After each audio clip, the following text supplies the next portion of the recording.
আমি খুব কফি নিয়ে খুবই অবসেসড, বাট যখন আমি প্রেপে ছিলাম আমার ঘুম থেকে উঠে জিঙ্কের ট্যাবলেট কনজিউম করি। সাধারণত আমার খাওয়াটাও একটু কমে গেছে। আমি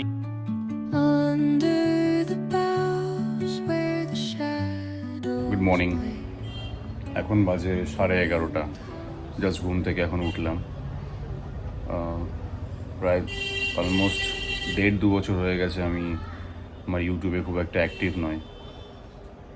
রিজন, আমার নিজের দ্বারা ভিডিও করতে খুব একটা ভালো লাগে না, মানে একটা টাইম আবার বন্ধ করে দিতে ইচ্ছে করে, যদি পিছনে কেউ লেগে না থাকে সেটা হয়তো হয় না। ঘুম থেকে ওঠার পর সাধারণত অবভিয়াসলি বাথরুম, ওয়ার্কের পরে আমি খুব কফি নিয়ে খুবই অবসেসড, বাট যখন আমি প্রেপে ছিলাম আমার তাইওয়ান রোশোয়ের আগে, তখন আমি প্রি ওয়ার্কআউট, কফি, এভরিথিং বন্ধ করে দিয়েছিলাম। আমি এমন কোনো কাজ করছিলাম না যেটা আমার গাটকে প্রবলেম ক্রিয়েট করতে পারে, আমার গাটে, অ্যান্ড আমার ঘুমের কোনো সমস্যা করতে পারে। বাট সাধারণত আমার খালি পেটে ব্ল্যাক কফি খেলে খুব একটা প্রবলেম হয় না। হ্যাঁ, একটা হতে পারে খিদেটা পায় না, বাট ঠিক আছে, এখন চলে যাবে, কোনো সমস্যা নেই। আগে ডেভিড ইউজ করতাম, এখন দুর্গাপুর টিল ফেলিয়ারে গিয়ে অভিষেক একদিন আমাকে খাইয়েছে হচ্ছে স্লিপি আউল, তো এখন স্লিপি আউলের প্রেমে পড়েছি আমি। বেশ ভালো কফিটা, স্লিপি আউল। সকালবেলা ঘুম থেকে উঠে খালি পেটে আমি এই কয়েকদিন আগে চালু করেছি, যবে থেকে জিঙ্ক এসছে আমার কোম্পানির উইথ ভাইটামিন সি। তো আমি সকালবেলা ঘুম থেকে উঠে জিঙ্কের ট্যাবলেট কনজিউম করি। জিঙ্কের ট্যাবলেট রাতেও কনজিউম করা যায়, বাট আমার পক্ষে একটুখানি প্রবলেম হয়ে যায়, কারণ সে সময় ক্যালসিয়াম ট্যাবলেটটা নিই এবং কখন ঘুমিয়ে পড়বো 1 ঘন্টা ডিফারেন্সে নেওয়া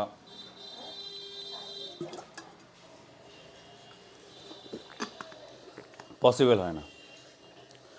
কিছু কিছু সাপ্লিমেন্টের কম্বিনেশনগুলো দেখতে লাগে, যে তুমি যার তার সাথে সেসব নিতে পারো না, মানে এক্সাম্পল এর সাথে কিনতে পারো না, ওর সাথে কিনতে পারো না।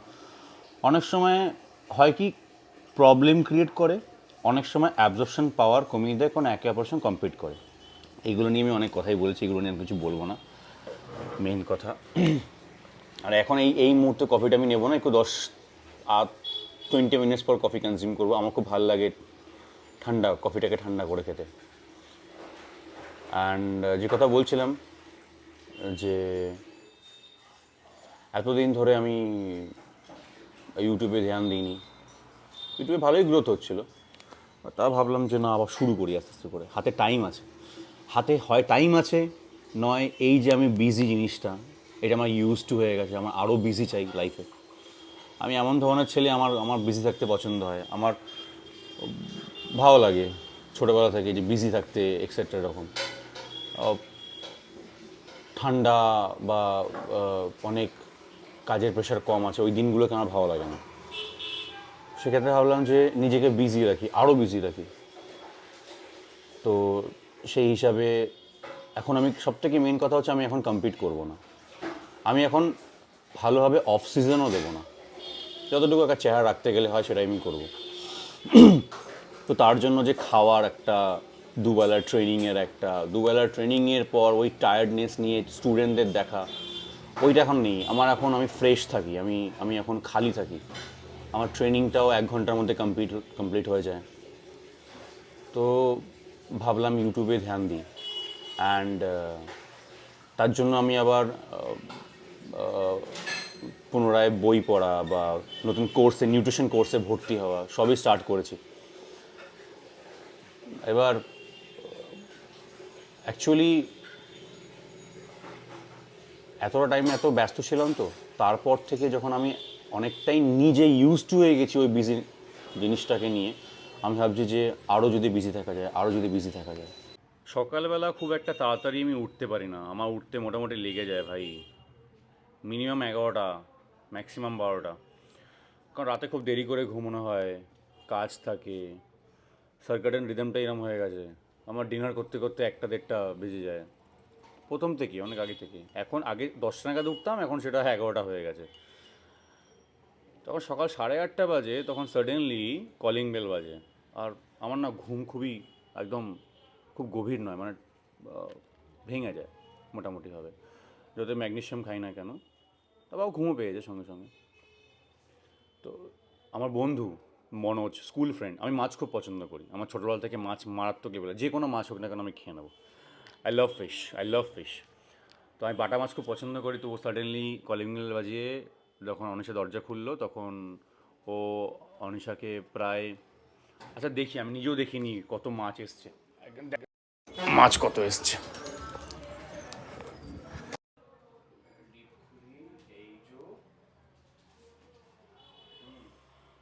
প্রায় 3.5-4 কেজির মতো বাটা মাছ দিয়ে গেছে। তো এখান থেকে দিয়ে দিলও আছে, শ্রাবণী দিয়ে দিল, বাটা মাছ আছে। আমি তো খুব পছন্দ করি মাছ।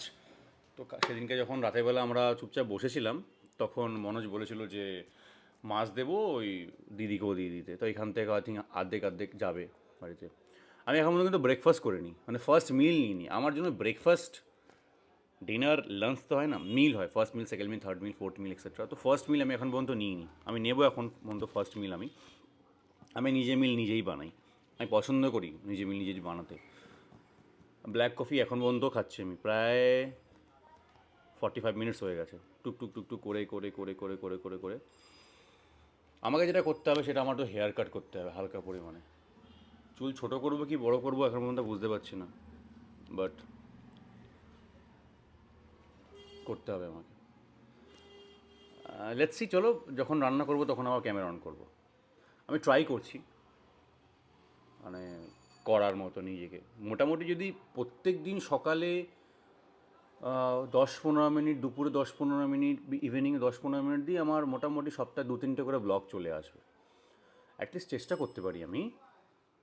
ভালো হবে কি খারাপ হবে সেটা পরের ব্যাপার, চেষ্টা তো করে দেখি। যখন টাইম আছে, আপাতত যখন টাইম থাকবে তখন করবো না। ব্রেকফাস্ট নিজে তৈরি করি এবং ভালোবাসি আমি নিজের ব্রেকফাস্ট নিজে তৈরি করতে। প্রেপ টাইমে যখন তাইওয়ান রোস্টের জন্য তৈরি হচ্ছিলাম, তখন আমার এই মিলটা প্রায় 1000 থেকে 1200 কিলো ক্যালোরিজ ছিল। আমি ফার্স্ট মিলে নিতাম 1000 থেকে 1200 কিলো ক্যালোরিজ, কিন্তু ওটা এখন তো আর হবে না, এখন নেব না। প্লাস আমি কোনো সাবস্ট্যান্সে নেই। আমি লাস্ট মনে আছে, আমি লাস্ট এএস ইউজ করেছিলাম তখন আই থিঙ্ক তাইওয়ানের ফ্লাইট ধরার একদিন আগে, মানে 3 ডিসেম্বর 2025। অলমোস্ট 4 মাস হয়ে গেছে আমি কোনো রকম গিয়ার, সাবস্টেন্স, হোয়াট এভার তোমরা যা খুশি বলো, ওর মধ্যে আমি নেই। সাধারণত আমার খাওয়াটাও একটু কমে গেছে। আমি অত গেনিং টাইমে যে লেভেলে খেতাম সেটা আমি অত খেতে পারি না, বা খাই না, অ্যাকচুয়ালি খাই না, খাওয়ার চেষ্টাও করি না। প্রেপ টাইমে যারা আমাকে ফলো করেছে তারা যা দেখতে পারবে যে আমি যখন প্রেপের মধ্যে ছিলাম, বা প্রেপ থেকে বেরিয়ে এসে তাইওয়ান থেকে ফিরে এসেও আমি ওই লার্জ অ্যামাউন্টের আমি খাওয়া শুরু করেছিলাম, প্রায় 1000-1200 কিলো ক্যালোরিজ ফার্স্ট মিলে। তখন 5টা ফুল এগ, 50 গ্রাম চিজ, কোনো ফ্রুটস, ওটস, ওয়ে সবই খেতাম। আদারওয়াইজ ওটস নিলে মাল্টিগ্রেন ব্রেড 5-6টা। কিন্তু এখন অতটা খাওয়া যায় না, খাই না, ইচ্ছা করে খাই না অ্যাকচুয়ালি।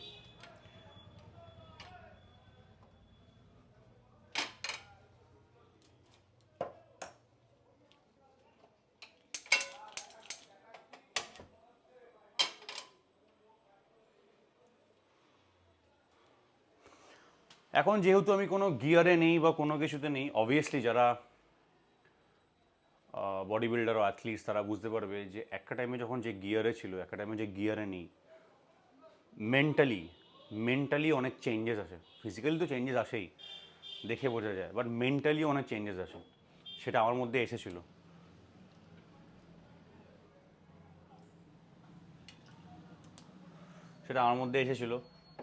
ওটা আস্তে আস্তে রিকভার করা কিছু সাপ্লিমেন্টেশনের দ্বারা, কিছু এমন কিছু সাপ্লিমেন্ট যেগুলো আমি প্রেপের টাইমে ইউজ করিনি, ওগুলোকে আমাকে ইউজ করতে হবে, হচ্ছে, আমি নিচ্ছি ওগুলো। অ্যান্ড আমি এটাই বলবো যে যদি সি আমি আমি এটা বলবো, যদি মনে হয় যে মানুষকে গোল অনুযায়ী চলা উচিত, সামনে কি গোল আছে ওটার উপর ডিপেন্ড করে তোমার ডায়েট, তোমার সাবস্ট্যান্স, তোমার ট্রেনিং প্রোটোকল, তোমার মেন্টালি ফোকাস হওয়া, সমস্ত কিছু। It's all about your mental health. তুমি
অ্যামাউন্ট একটুখানি কম, 5টার জায়গায় 3টে ডিম, 7টার জায়গায় 3টে ব্রেড, কলা নেই, ড্রাই ফ্রুটস নেই, ওটস নেই, এক্সেট্রা হোয়াট এভার। তো ঠিক আছে, it's near about 400-500 kilo calories হবে, যেখানে 1000-1200 থাকে। পিছনে যে পেটিগুলো দেখতে পাচ্ছ, পেটিগুলো হচ্ছে আমার কোম্পানির প্রোডাক্ট আর্থলি এলিমেন্টসের। জাস্ট 3 দিন আগে মাল ঢুকেছে, অলমোস্ট 41 পেটিস, 41খানা পেটি আছে। তো আজ চলে যাবে আস্তে আস্তে। আজকে আই থিঙ্ক একটা 2, 3, 4, 5, 6, 7, 8, 9, 10, 11খানা পেটি আজকেই চলে যাবে। ঝাড়খণ্ড যাবে, আসাম যাবে, কোলাঘাট যাবে, দুর্গাপুর যাবে, আর মনে পড়ছে না, দ্যাটস ইট এগুলো। চলো আমি ব্রেকফাস্ট করি, হোপফুলি দেখা হচ্ছে নেক্সট কোনো ভিডিওতে, আই মিন ইউটিউব ব্লগে।